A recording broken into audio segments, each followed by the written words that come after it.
second lecture in our God's Glory and Spirituality lecture series, connected with the exhibition that you see as you enter the museum. James Fishburne is the director of the Forest Lawn Museum. In 2014, he earned his PhD with a dissertation from UCLA, with a dissertation that examined the political and artistic context of portrait medals in High Renaissance Rome. He has taught courses on ancient Roman, Renaissance, and Baroque art history at UCLA, Pierce College, and California State University, Long Beach.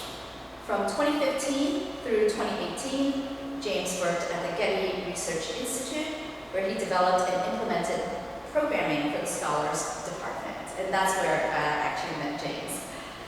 James joined Forest Lawn in 2018 and has curated multiple exhibitions, including The Elevated Eye, Aerial Photography, Past and Present, and Judson Studios' Stained Glass from Gothic to Street Style. Welcome, James.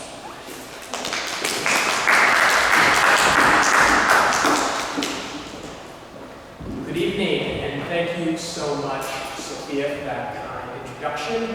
Thank you, all of you, for joining us this evening. So, before addressing my main topic, I want to begin with a fun example, and one that's much closer to Santa Barbara as a sort of proof of concept for the idea that fictions can be told through coins and medals. Over the past decade or so, excavations were carried out in the Guadalupe-Nipomo dunes, about 90 minutes north of here. Archaeologists discovered remains of the abandoned movie set from the 1923 epic film, The Ten Commandments. In addition to large plaster sphinxes, they recovered coins, one of which is clearly dated 45 BC. Now, here's a pro tip. You can tell that a coin is not from 45 BC if the inscription says 45 BC, because they weren't counting down the years until Christ was born. That's simply not how it works. With that in mind, let's turn to a different era and look at the types of facts and fictions we find on other coins and portrait medals. Pope Julius II, who reigned from 1503 to 1513, was arguably the most influential patron of the Renaissance. Some of his notable commissions included vast urban renewal projects in Rome, the painting of the Sistine Chapel ceiling, and the construction of St. Peter's Basilica. In addition to these monumental undertakings, Julius was the patron of more intimate works of art, including 26 portrait medals, some of which are shown here. At the dawn of the 16th century, his medallic corpus was unmatched in terms of diversity and originality of content. My presentation examines how Pope Julius II used portrait medals as a means of crafting politically expedient narratives about the role of the papacy and his own personal identity. Referring to Renaissance portrait medals, my mentor, Joanna Woods Marsden, wrote, "The reverses of these double-sided objets d'art allow the commissioner to consciously project an image of his circumstances, achievements, and enthusiasms, and unconsciously, his fantasies, illusions, and pretensions." Now, I agree that her statement holds true for most patrons. However, the images on the medals of Pope Julius II directly contradicted the events of his papacy to such a large degree that they could not have been the result of mere unconscious projections of an ideal self-image. The pontiff relied on numismatic media to essentially counterfeit a history of his reign. For example, the Pope's medals consistently highlighted his role as a peacemaker and shepherd of Christ's flock, while deliberately avoiding martial symbolism. This was most evident in 3 of his medals that featured shepherds on the reverses, and 2 others with personifications of peace. Julius commissioned these works of art despite the fact that he was at war with various Italian and European powers for most of his papacy. He was fighting in order to regain the control of the church's territorial possessions, yet this militant approach was harshly condemned by contemporaries. The medals were intended to help deflect criticism from the Pope's direct involvement in armed conflict by casting Julius as a pastoral figure and emphasizing his spiritual authority. Before delving further into these medals, let's rewind several decades. As visitors to the current museum exhibition know, Renaissance portrait medals began with Pisanello at the Council of Ferrara in Florence in the late 1430s. It was here that the itinerant court artist cast what is believed to be the first true medal. Pisanello's work in the ensuing genre developed out of the near universal admiration for and extreme interest in ancient Roman coins, which were collected by princes, humanists, and artists throughout the Renaissance. The numismatic format of the portrait medal, which was inspired by imperial Roman coinage, has been characterized as a classicizing medium and a humanist genre. This new and exciting medium spread rapidly throughout northern Italy and had made its way to Rome by the middle of the 1400s. The study of papal medals has traditionally been relegated to the discussion of artists in the Roman school. As ecclesiastical princes, however, popes adopted the medium much earlier than the traditional narrative would lead one to believe, and therefore their commissions played a significant role in the development of the genre. The oldest extant papal medal shown here is Andrea Bacciolotti's work from 1455, depicting Pope Nicholas V. Medals continued to be produced by every pope for the rest of the 15th century and well into the 16th century. The sitter in each of these papal medals filled a unique religious and political role as the leader of the church, which was accompanied by a specific set of cultural and ideological conventions. The Pope claimed to be the successor to St. Peter, the first pontiff, and upon his election, he was believed to assume the person of Christ. As such, he had broad spiritual powers over the whole of Western Christianity. The Pope's authority was based on Scripture, among other sources. In the Gospel of Matthew, Jesus says, "You are Peter, and on his rock I will build my church, and the gates of hell will not prevail against it. I will give to you the keys of the kingdom of heaven." The Pope was also the temporal ruler of the Papal States, which encompassed vast portions of central Italy. Positioned at the nexus of religion and politics like no other European ruler, Renaissance popes were quick to exploit the new genre of the portrait medal in order to articulate and assert their secular and spiritual authority.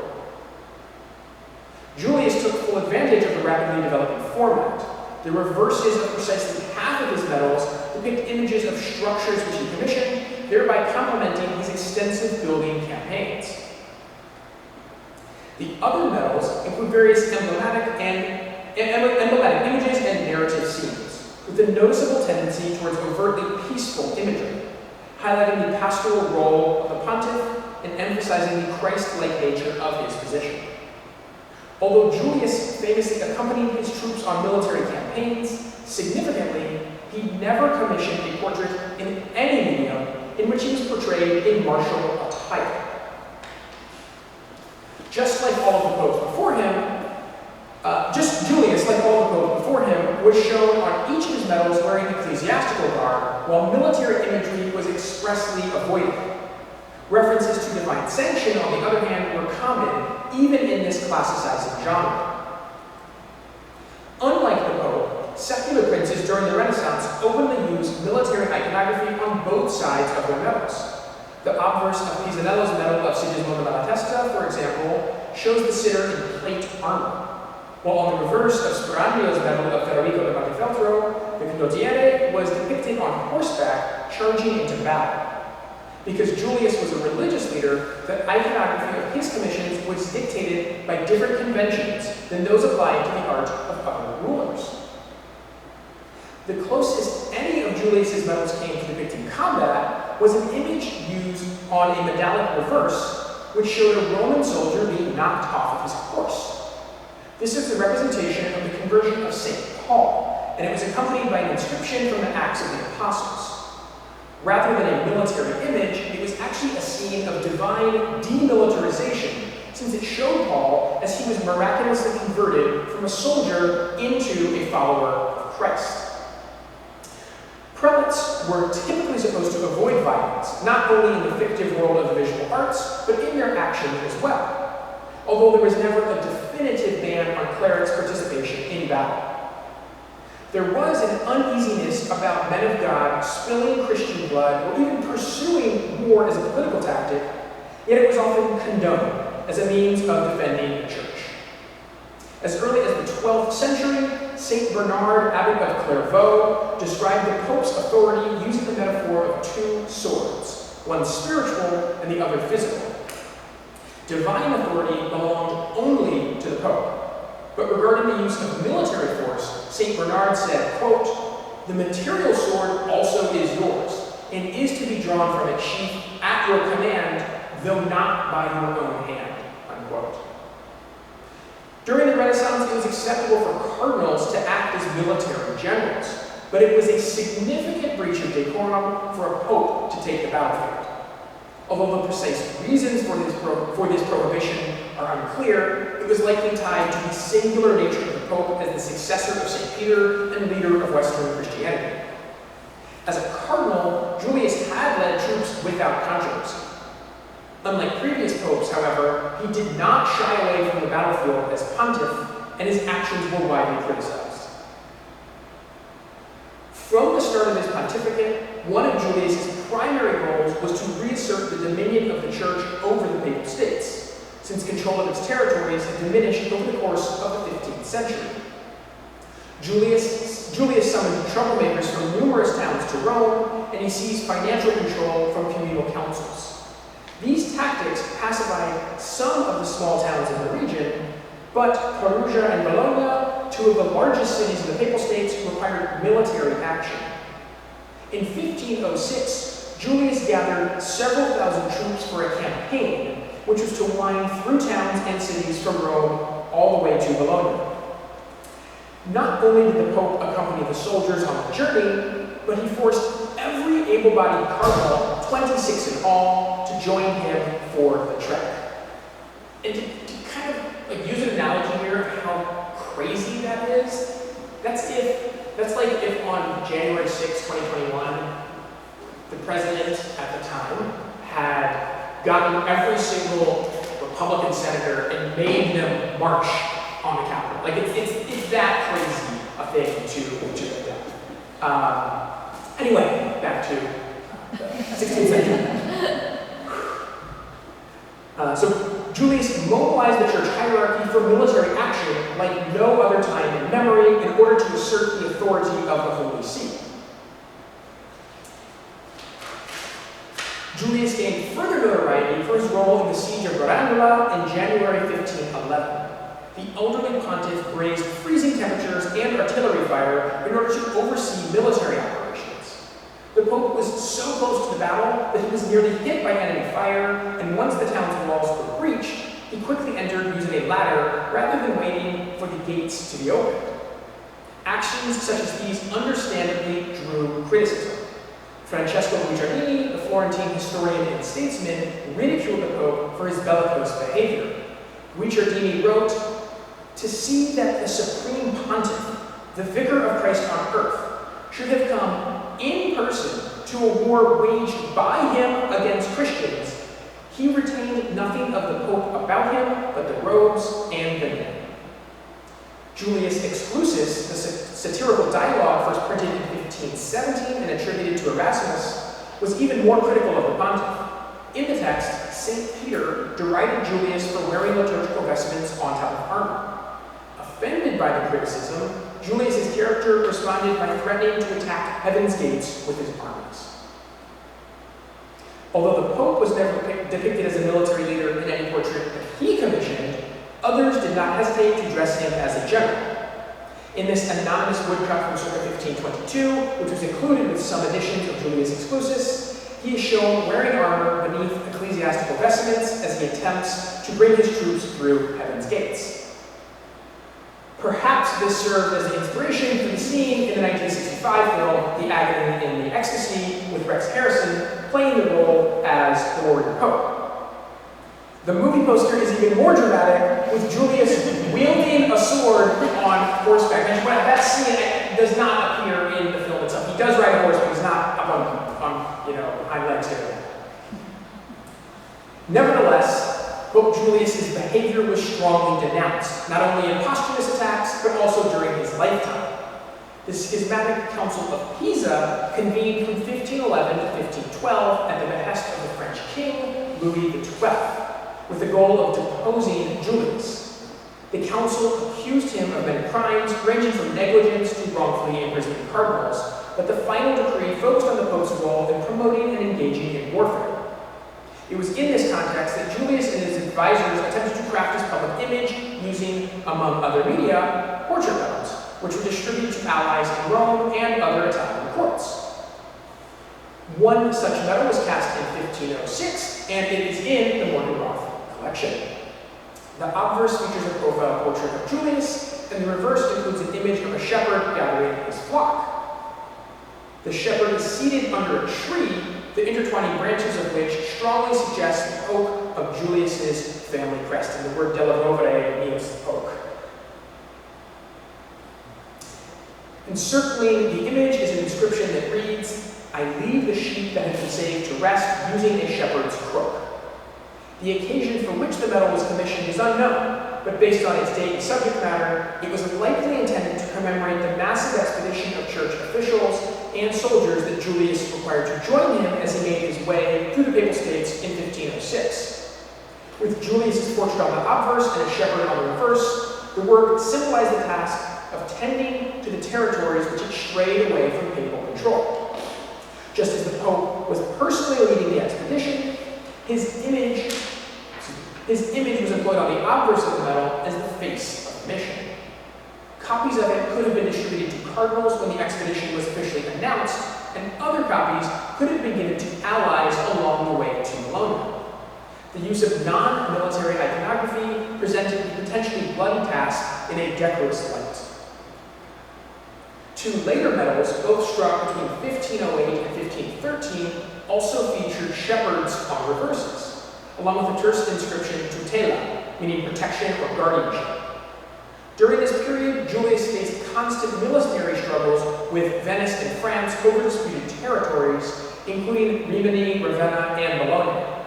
It is unknown whether the striking of these medals was prompted by a specific event, or if they were simply meant to express the papacy's general policy towards its territorial possessions and subjects.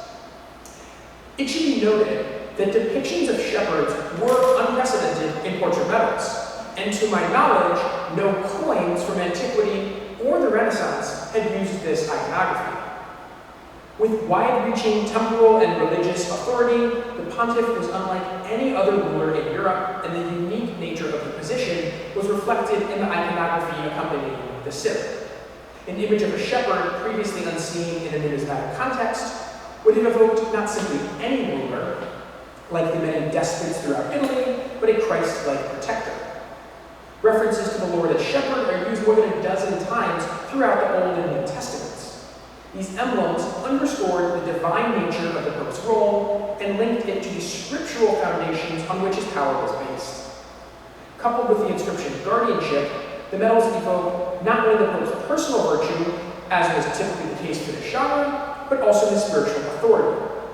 The shepherd medals were thus employed to justify Julius's political and military actions on religious grounds and pass them off as divinely sanctioned protection of Christ's followers. Despite his extensive personal involvement in war, Julius commissioned two medals with personifications of peace on the reverses. The medal shown here likely dates to after Julius's entry into Bologna in late 1506 and before his return to Rome in 1507. During the expedition, Julius regained control of Perugia and Bologna. The Medal of Peace was created to commemorate Julius's accomplishments on the campaign.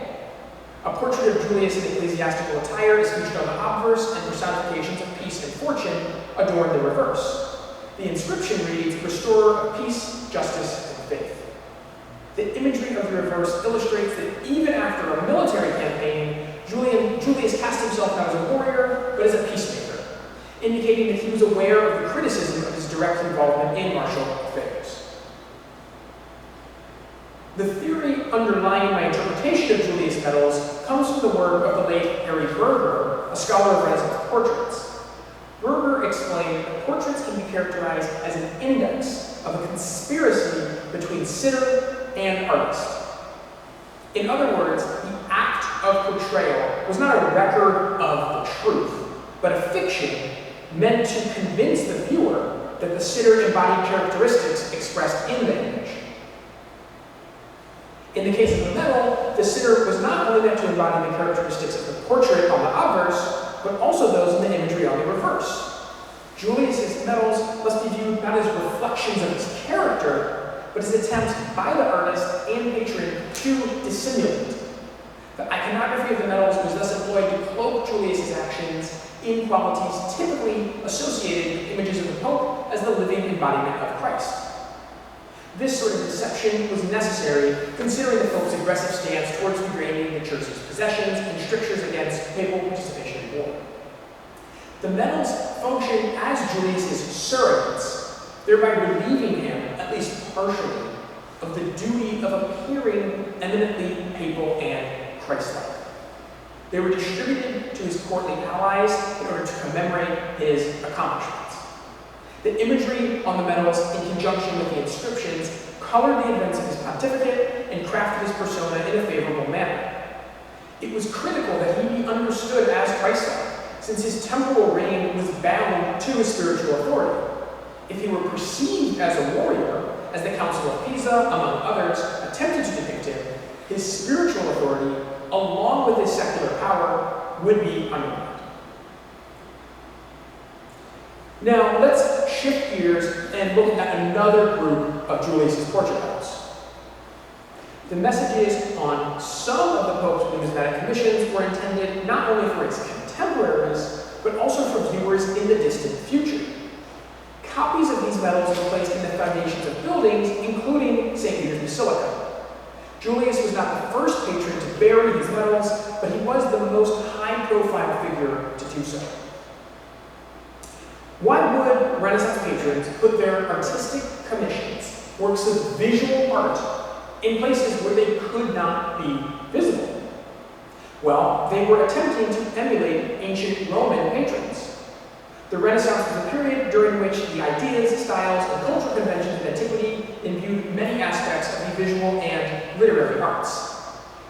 Now, it's rare that we have a primary source that explicitly states the intentions of someone in the Renaissance. As art historians, we usually have to infer from subtle clues as to why people centuries ago were doing anything. But fortunately, in this case, we have it laid out clearly in writing. The 15th century artist Filarete described the motivations of his contemporaries in his architectural treatise. He said, "When the time comes, they, future generations, will find these things, medals, and through them they will remember us and know our names.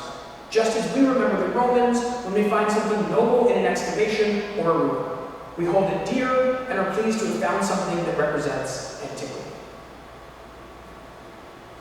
So here on the left, we have an image of an ancient coin hoard that has been unearthed. Essentially, it was an ancient piggy bank that was buried, and it was eventually lost by its owner, and it wasn't discovered until centuries later. On the right, we have a similar looking deposit of medals that was buried by a pope beneath a palace in the 15th century. The buried works of Renaissance art were meant to function as time capsules, to be discovered by a forthcoming generation. Depositing medals in the foundations of a building intentionally created a temporal jump from the moment of their burial to the unknown point of their discovery. By doing so, the patron was attempting to communicate with the future in a format inspired by the past, by offering an idealized view of the present.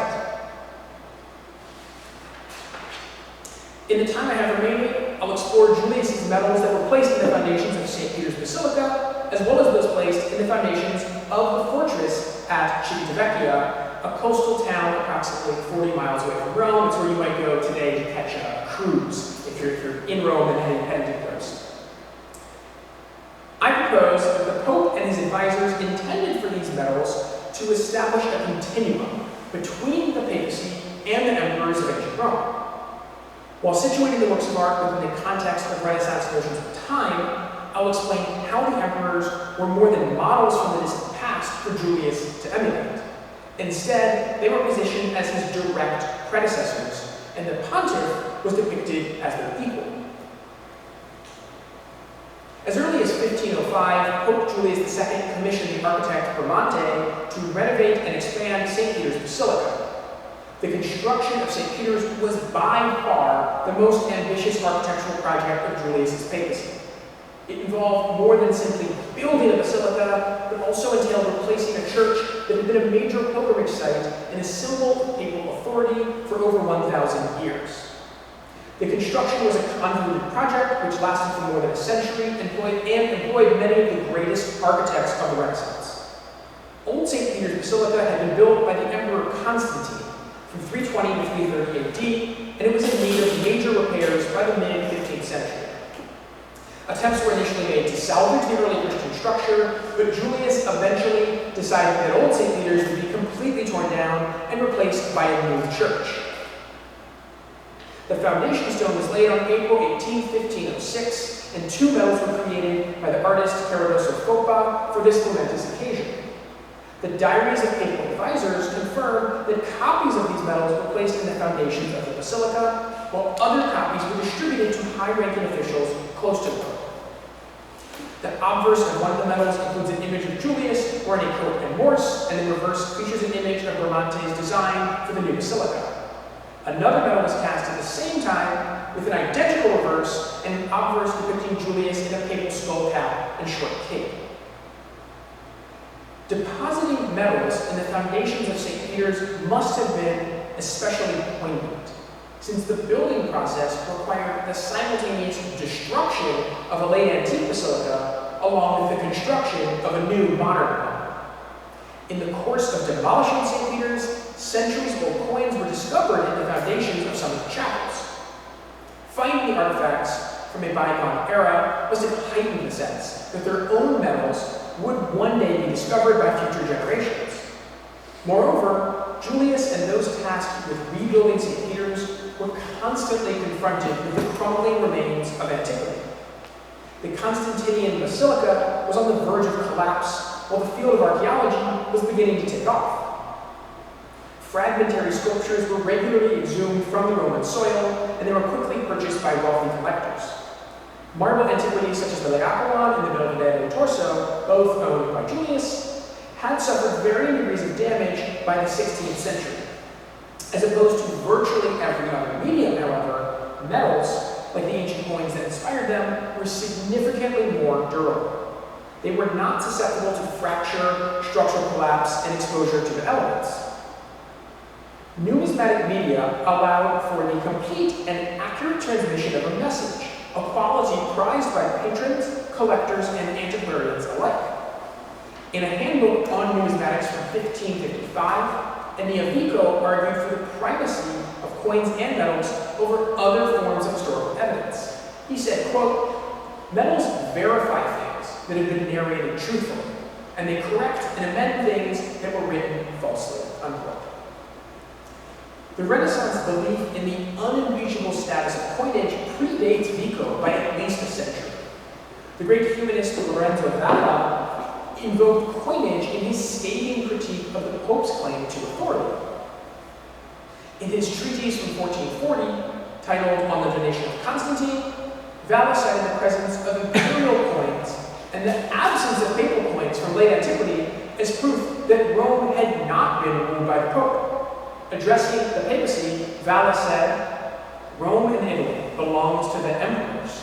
For this reason, gold coins, of which I own many specimens, were in circulation. An innumerable number of coins of the popes would be found if the papacy had ever ruled in Rome. No such coins are found." Valla's appeal to coinage shows how much stock Renaissance viewers put in the timely antiquities, and it explains why patrons chose metals as a means to perpetuate their own reputations. The use of foundation metals such as these illustrates a clear desire by the patron for fame, not just among contemporaries, but for generations to come. Almost as if to appease the deceased Vala, Julius ordered metals bearing his own likeness to be placed in the foundations of the basilica, so as to officially establish for perpetuity that he did indeed rule Rome and order the construction of the mighty church. Despite the incredible scale and cost of St. Peter's, Julius continued to commission new buildings both in and around Rome, and by December 1508, construction had begun on a fortress at Civitavecchia.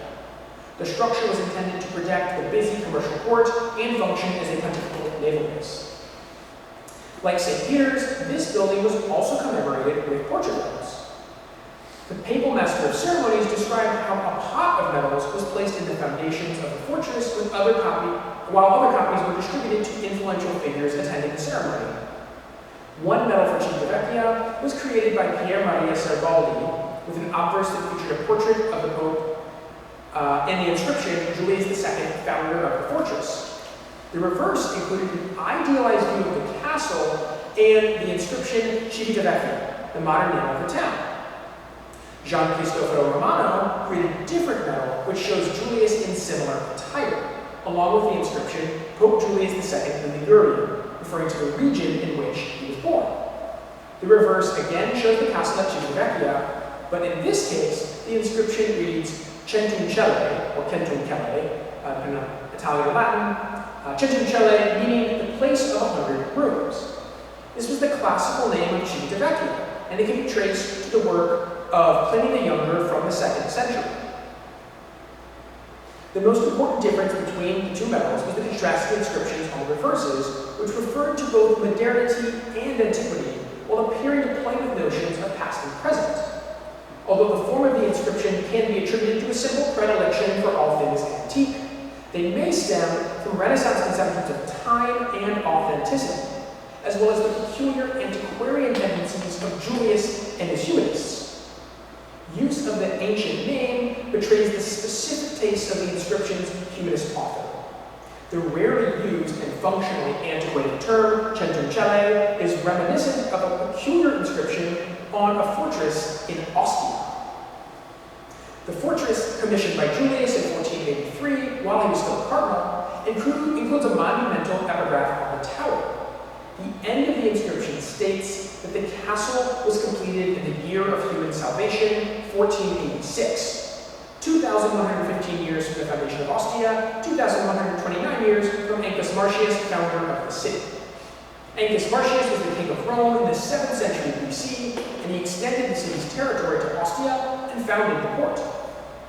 Only 3 other instances of this arcane type of dating are known, and all of their authors were closely connected to a group of humanists for whom Julius acted as patron. One of the authors to use this form of dating was Tommaso Fedro Inghirami, the Vatican librarian under Julius. Thus, both the medallic and architectural inscription were likely produced by authors who frequented the same intellectual circles and held similar beliefs about antiquity and its relationship to their own time period. The wording was typical of the cultural atmosphere of Renaissance Rome, in which humanists tried to replace words like nun with Vestal Virgin and College of Cardinals with Sacred Senate. The inscription, however, was more than mere classic. The inscriptions, however, were more than mere classical imitation. They seem to have been employed to directly link the subjects which they commemorated to the classical past through an ancient literary form. Their authors were positing a continuum between the founding of Renaissance buildings and the ancient world. In the case of the architectural inscription, continuity with antiquity was suggested by reckoning time from the original foundation of Ostia.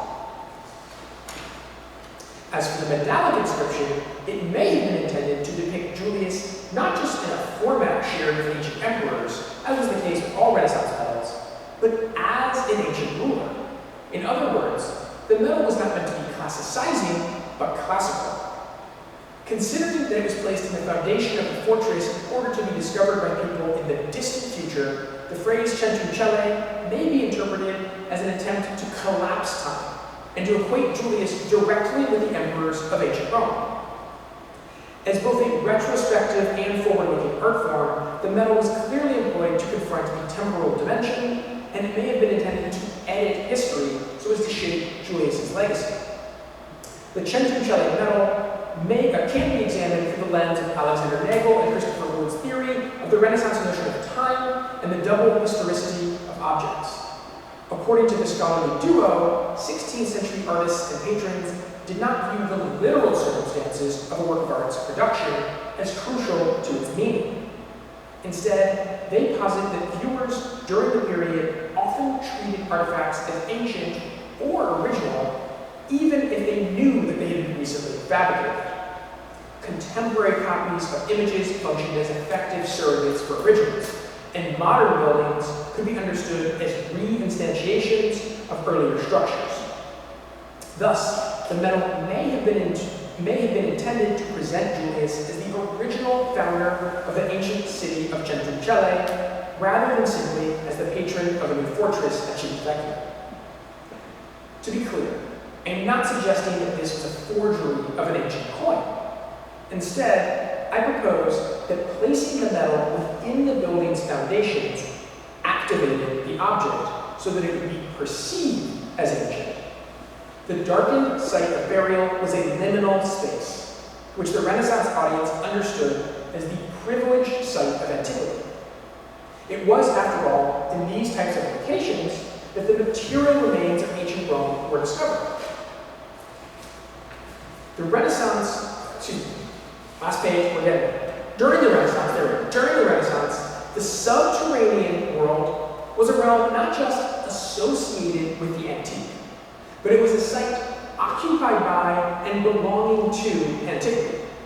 To 16th century viewers, the ancient world existed directly beneath the modern world. By placing an antique-like object in this space, the Renaissance medal was charged with the aura of imperial Rome, and consequently, it could be perceived as antique. In conclusion, I want to pose a question. Did it work? Were these fictional narratives perpetuated by Julius successful? Of course, that depends on how you define success. For the medals of peace and shepherds, you could argue that they were successful because his behavior was aggressively militaristic, yet he was never deposed by his adversaries. On the other hand, to this day, he is known as the warrior pope rather than the peacemaking pontiff, so he had a limited impact on his long-term legacy. For the foundation medals, it's also a mixed bag. On the one hand, no one here believes that Julius was a peer of Augustus or any ancient emperor. On the other, well, the jury is still out. These medals were inserted into the fabric of the past as attempts to speak to the future. And it's important to remember that we are not the final viewers of these works of art. Medals and coins play a powerful role in telling stories and shaping history. The ultimate fate of Rome is still unknown, and its history has not yet been written. Thank you very much.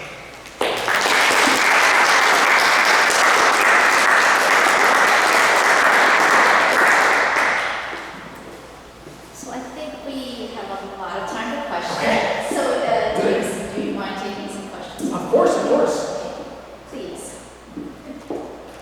So, it seems like with Roman coins, there are so many of them, they're sort of all over the earth, that the audience for a lot of the reverses of the coin were the masses that sort of provide updates on what was happening in the empire, or to provide propaganda for the various emperors who were on the obverse of the coin.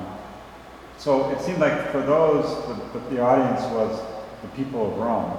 Who's the audience for these? You said that they were foundation stones and given to influential people, but was he concerned at all about, these aren't coins, why not make That's a good coins? question, yeah. This seems like a limited audience if you're trying to influence if you're trying to influence your image with history, a broader audience might be more effective. No, that's a good question. Yes, so the audience for portrait medals was very limited. It was a very exclusive audience. It was other rulers, so the patrons were rulers, artists, and humanists essentially, and that was also the audience. And they were like super high-end business cards or super high-end trading cards, something to that extent. They would give, you'd make multiple copies, and then you would give them out, and have like a diplomat give them out, and you were trying to influence the influencers, essentially. So it was a small audience, but it was an important audience.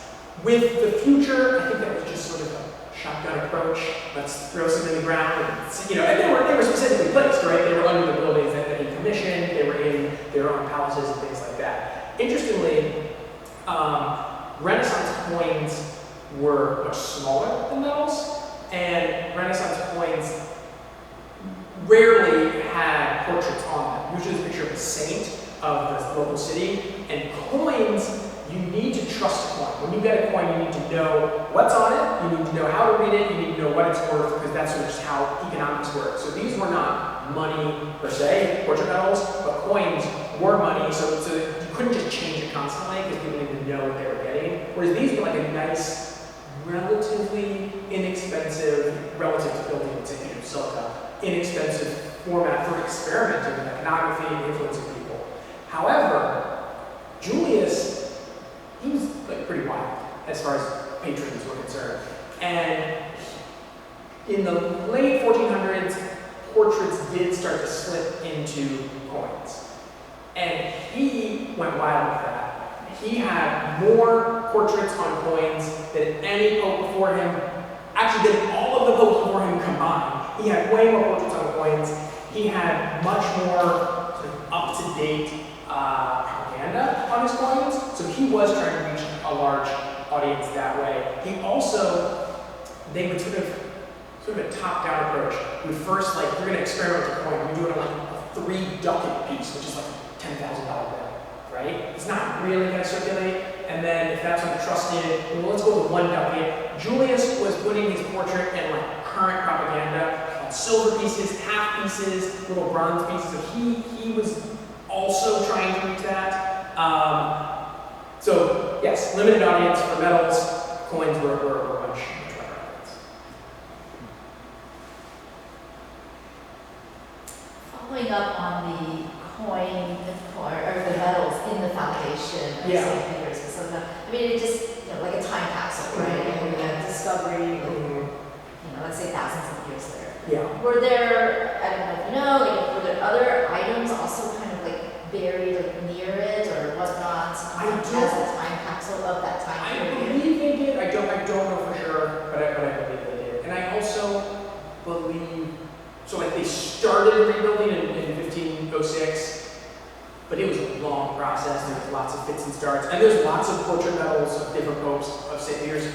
I don't know for sure, but I'm pretty sure there's like lots of popes put their coin. They're not there. Yeah. And I had another question regarding because it's interesting to me that Pope Julius's image for, we see this in his papal vestments, but then you showed also a very simple cap and cloak. At the same time. Do you have any thoughts? I do. I don't, there's a couple different versions there, but okay, so. Because one looks really stern, really. This is more direct. Okay, so I don't know this for sure, but my understanding is like this is more what you're going to wear for the priestly duties, and that's more you're the public face of the institution duties. So it's more like ruler versus priest. They still know he's a priest, but I think that's more, he's emphasizing that aspect more rather than the other. But the fact that they're both of them like kind of being produced and sent out into the world. I think it was a little bit of experimentation, a little bit of just trying to show off various aspects of his persona, of his duties, etc. But that's a good question. It just again reminds me of the kind of Roman emperor, the imperial type of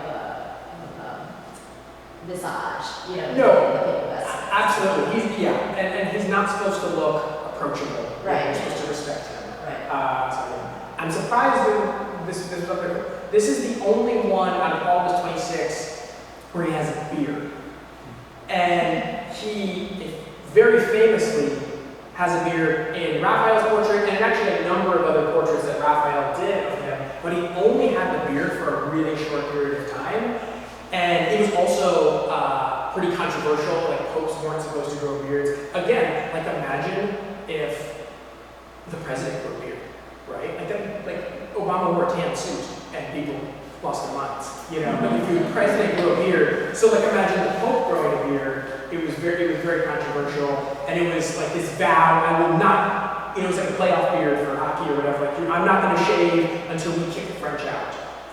And then, interesting, so it's in a lot of the portraits if you go in the stanza della Signatura and adjacent rooms, you'll see that a lot, and of course in Raphael's portrait there. But as far as like, he was on none of his coins, never had a beard on the coins, and only one portrait medal, and I think it was also like, you might like lose control of those, right? Like circulating a little bit, but also like, I don't know, Raphael did a lot in high profile places, so they weren't bad for it.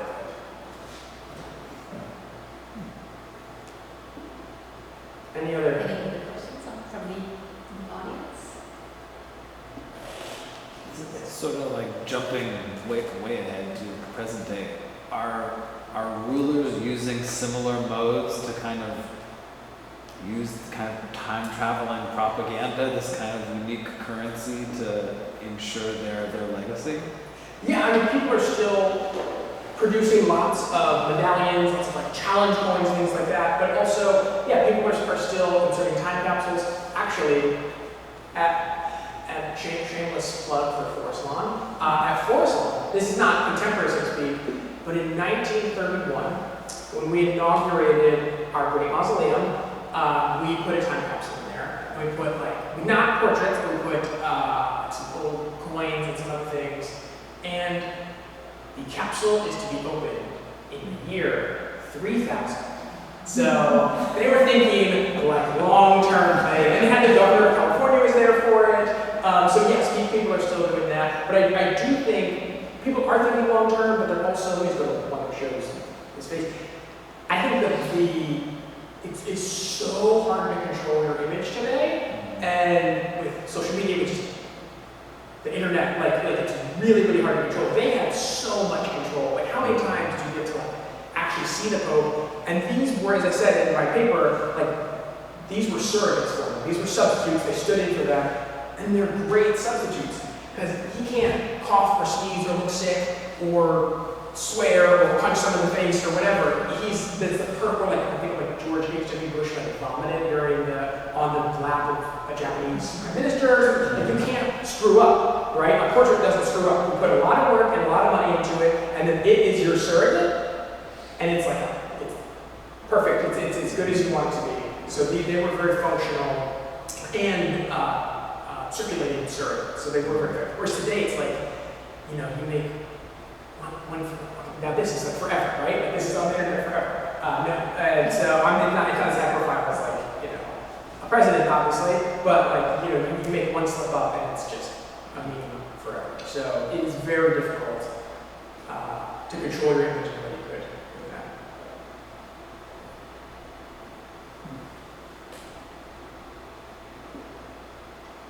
Any other thoughts? Well, with that, thank you very much, James. Thank you.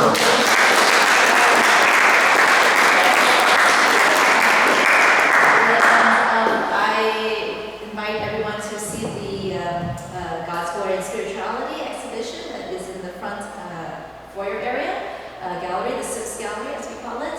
We don't have the Pope Julius II coin or medal there, but we do have the Pisanello portrait of John VIII of Palaeologus, the Byzantine emperor, that there. And so you can enjoy that, as well as the other portrait medals that you see there, including, we do have other emperors, but we do have Cosimo de' Medici.